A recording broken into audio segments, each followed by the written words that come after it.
Welcome to Buckeyes Tomorrow Morning for Saturday, February 18th. I'm your host, Tom Orr. The Indiana game is in 196 days. The game against Michigan in 280 days. There's another game against Michigan happening actually later on today up in Cleveland. The Ohio State men's hockey team will be playing Michigan in the Cleveland Browns Stadium. It has another name. They're not paying me to say it, so I don't need to say it. So it's in the Cleveland Browns Stadium this afternoon at 4 o'clock if you want to watch that game. Buckeyes and Michigan, both top 10 teams. Ohio State won in a shootout against the Wolverines in the Schottenstein Center on Thursday night. Should be quite a game. I'll be up there to shoot some photos of that and cover that game for us. So you can look for coverage of that at BuckeyeHuddle.com a little later on tonight. So that is one little story that's going on today. Here's another one. Let's talk a little bit about the Ohio State defense. On the football program, we got to talk to Jim Knowles earlier this year, and this time last year, Jim Knowles was the new guy, and it was all very new and exciting, and all these different positions, and what is he going to bring to the team? Now we've seen for after 1 year what he brought to the team, and the good definitely outweighed the bad last year. The defense got a lot better, but there were still plenty of areas where they could potentially improve. So we got to talk to Jim Knowles, and you're going to get a chance to hear directly from Jim Knowles about a bunch of different stuff. Let's start with his defense on the whole. He's obviously been in Columbus now for about a year. Installing a defense at the college level, this is not as easy as the pros because you have limited hours and guys who are just sort of learning the game at a level that the pros maybe have already kind of mastered it. So how much of his defense did he actually get installed last year?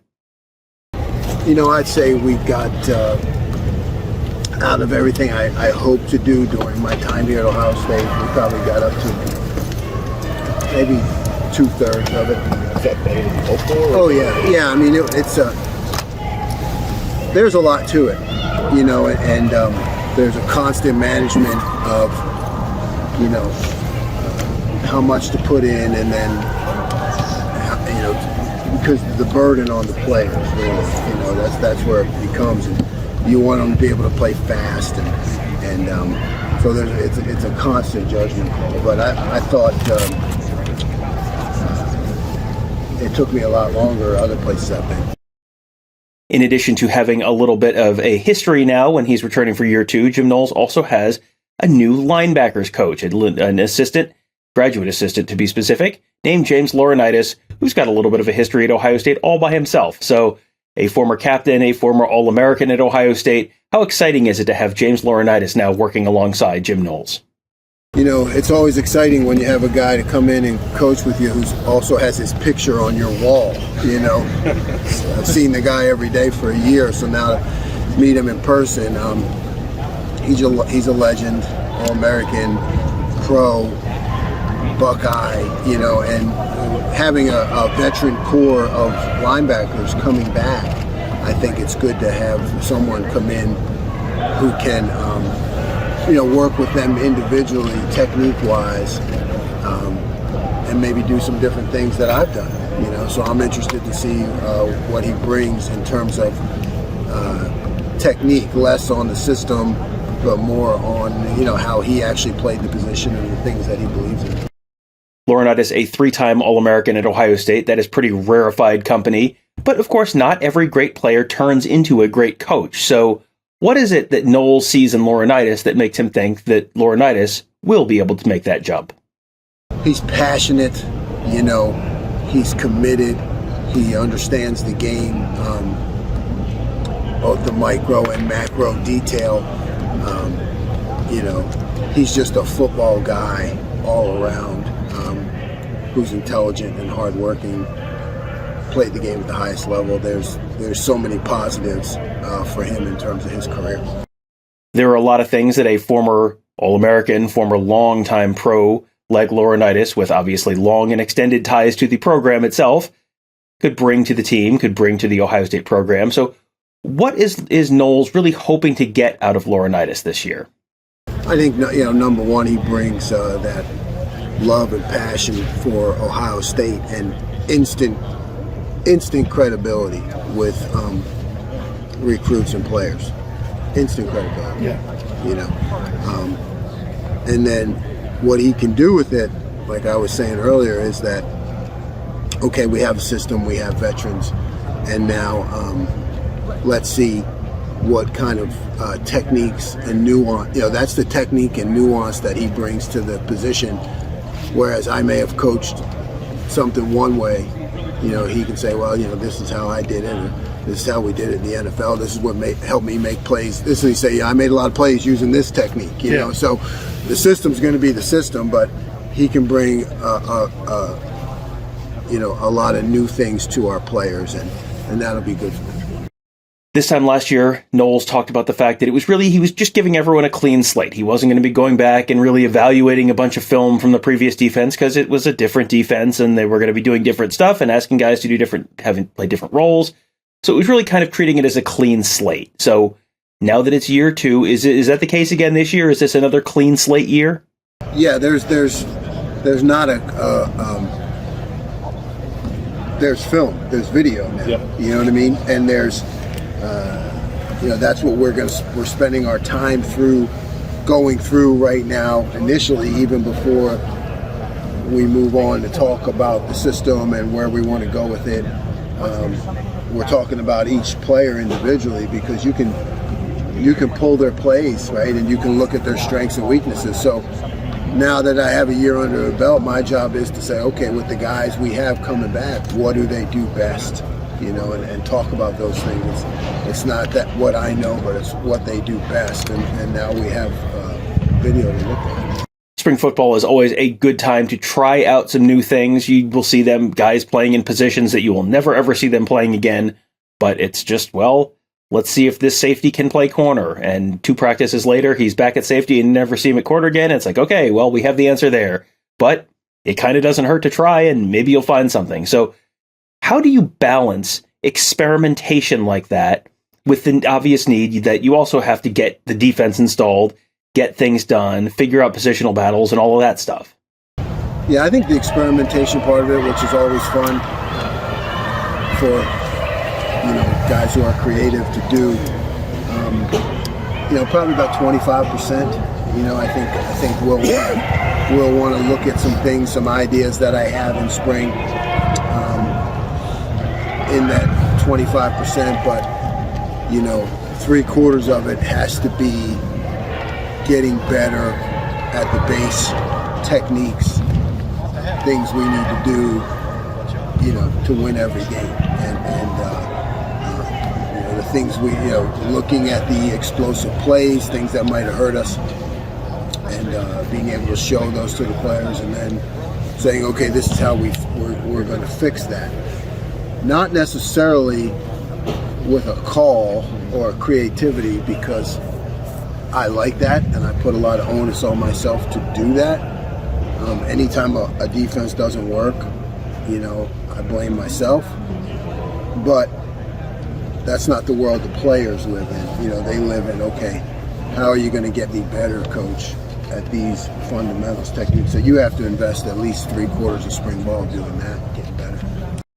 Well, of that 25% of the spring that's going to be dedicated to experimentation, how much is going to involve Sonny Styles? You're going to hear the answer to that question, and then you're going to hear a quick follow-up from our buddy Tony Gerdeman. Yeah, he's an interesting athlete, and the guy played in the CFP. You saw we broke him out and did well against premier tight ends. So, yeah, there will be some movement with Sonny. At the same time, you want to settle him in somewhere and allow him just to play, So kind of that 3/4 thing again with him, because there are a lot of ideas and things I have for him. At the same time, I want to see him settle into a position and play. And what can happen for him in the spring? He didn't have that last year. What can happen for him in the next couple of months? Well, I think he can make tremendous improvements with techniques, really, right? Techniques at the highest level of football, because he's a guy who does see the big picture, and he's got tremendous athletic skills, and he's got the right mindset and attitude, and instinct. So for him, I think it's just the improvements that he's going to make with the techniques of the position. It's now been about a month and a half since that Peach Bowl against Georgia, and I'm sure there are Ohio State fans who still can't bear to watch that game again. But how much has Jim Knowles watched that Georgia film to kind of learn from what they did and what they didn't do? I only watched it one time so far, probably, and then cut it up and put it into different places. Positives, obviously, in that the adjustments we made, the things we did in the third quarter, that show me and that can show our guys that we can have a defense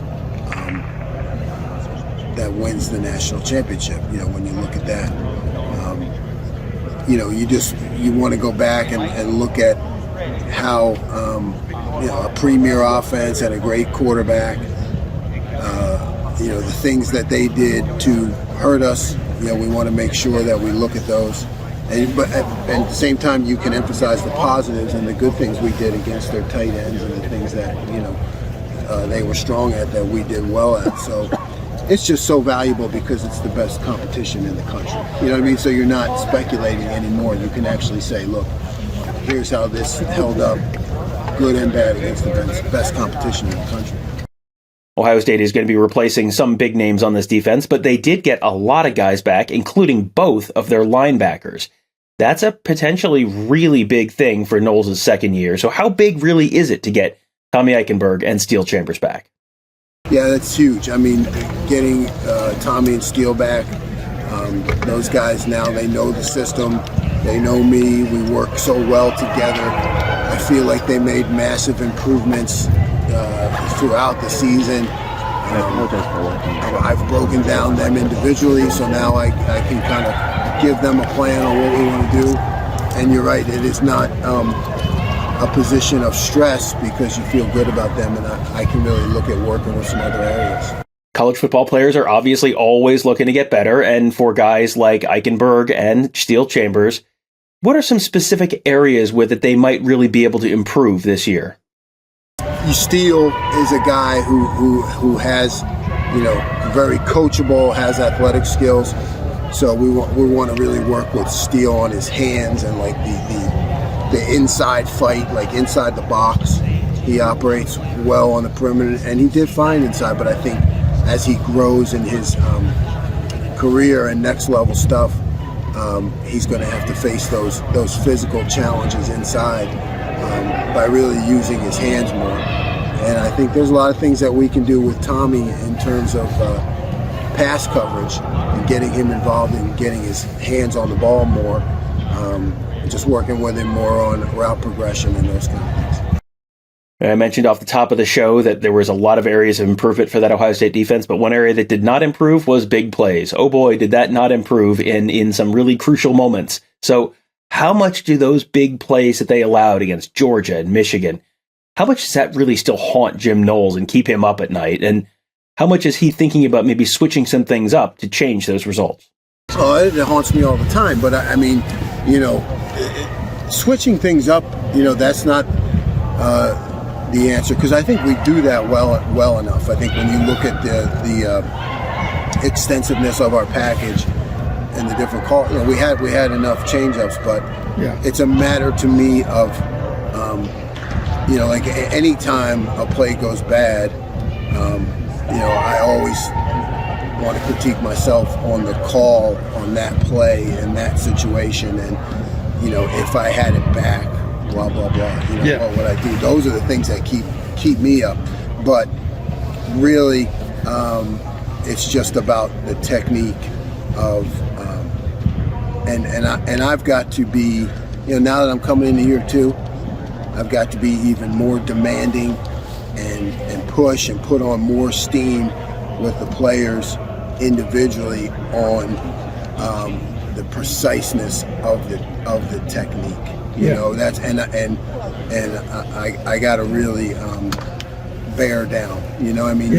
You're coming in the first year, and you want to make sure that everybody has, that you make that connection with everybody. And now's the time for me to use it. I need to use that connection and really push. Now I need to push, and hone down on those techniques, because we have enough on film now to show. Look at this technique; it's the same play that we did here, and then we gave it up here. So the bear is in the detail, and that's what I really need to push. I'm sure there are pieces of that answer that people maybe weren't necessarily anticipating, maybe didn't like, but there were certainly questions. Were they too aggressive for certain situations? They're in cover zero, so there's no deep safety, and sometimes that they ended up getting burned. And you know that that's a possibility, but is that something that Jim Knowles is looking at, changing some of that stuff up this year? I look at that. I do, and I also look at the times we did have a deep safety back and we didn't make the play. You know what I mean? There are those too. So I don't know. Everything gets looked at, and like I said, when a play goes bad, I blame myself. Because they're always. I always think I should have made a different call. Because that's the onus I put on myself. Like you said, I should have been in this. I should have been in that. Those are things I really keep to myself because those don't affect the players. The players want to know, okay, you made this call. How do I get better? How do I get better at that call? What did I do wrong? In my technique. And how do I get you better at that technique on that call? And like I said, the bear is in the detail. I got to really hone down and push and to take these guys to a higher level in their performance. I mean, but that's why you build relationships, and that's why you come to Ohio State, because they want that. So we have time here now to bear down, see the mistakes, see the good things, and keep pushing.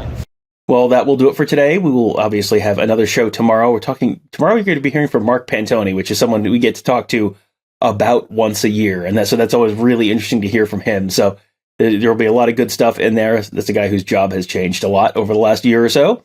And again, as I mentioned off the top of the show, we're covering the Ohio State-Michigan game up in Cleveland. The face-off on the lake is what they're calling it. Puck drops at 4:00. Should be a fun and rather unique event. So you can find coverage of that at BuckeyeHuddle.com a little later on today. So that will do it for today. Thank you guys all for joining us. Have a great day. We'll talk to you tomorrow.